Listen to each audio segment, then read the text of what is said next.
Welcome to Neelakantha talks. మన ఫెయిల్యూరే మన సక్సెస్లో మొదటి అడుగు. Team work can do wonders than individual work. ఈరోజు నేను ఇండియా వరల్డ్ కప్ జర్నీ మీద ఒక 3 పాయింట్స్ మాట్లాడదాం అనుకున్నాను. మొదటిది India versus South Africa match. India lose అవ్వడం అనేది ఇండియాకి ఎంతో ఉపయోగపడింది. ఎందుకంటే అక్కడ ఇండియా ఫెయిల్ అవ్వడం వల్ల ఇండియా తన లోపాలను తను తెలుసుకొని, తను సవరించుకొని సంజు శాంసన్ని టాప్ ఆర్డర్లో తీసుకురావడం అనేది, లెఫ్ట్ హ్యాండర్స్ టాప్ ఆర్డర్లో ఉండడం వల్ల ఇండియాకి ఎంత మైనస్ తెలుసుకొని టాప్ ఆర్డర్లో ఇమీడియట్గా సంజు శాంసన్ని చేర్చి ఇండియాకు ఎంతో ప్లస్ చేసింది. ఇండియా తన లోపాల నుంచి తను అధిగమించి వరల్డ్ కప్ గెలిచింది. Point number 2, Sanju Samson success.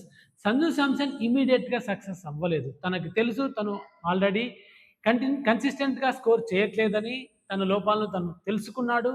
తను కన్సిస్టెంట్గా సచిన్ సార్తో కాంటాక్ట్లో ఉన్నాడు, మాట్లాడుతున్నాడు. చాలామంది సీనియర్స్తో కూడా మాట్లాడుతున్నాడు. కన్సిస్టెంట్గా తన ఇంప్రూవ్మెంట్ కోసం తను ప్రయత్నం చేస్తున్నాడు. యుద్ధం రానే వచ్చింది. తన హార్డ్ వర్క్, తన smart work, everything is works. India world cup కొట్టింది అంటే సంజు శాంసన్ లాస్ట్ 3 నాకౌట్ మ్యాచెస్లో తన క్రూషియల్ ఇన్నింగ్స్, తన లోపాలను తను తెలుసుకున్నాడు. తన ఇంప్రూవ్మెంట్స్ కోసం తను కష్టపడ్డాడు. Result is there. Point number 3, ఒక్క ఇండియా టీం జర్నీలో we have total 6 man of the match.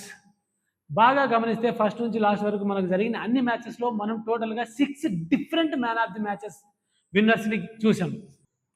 Sanju Samson, Ishan Kishan, Suryakumar Yadav, Hardik Pandya, శివం దూబే, బూమ్రా. టోటల్గా టీం మీద డిపెండ్ అయ్యి మనం వెళ్ళాము.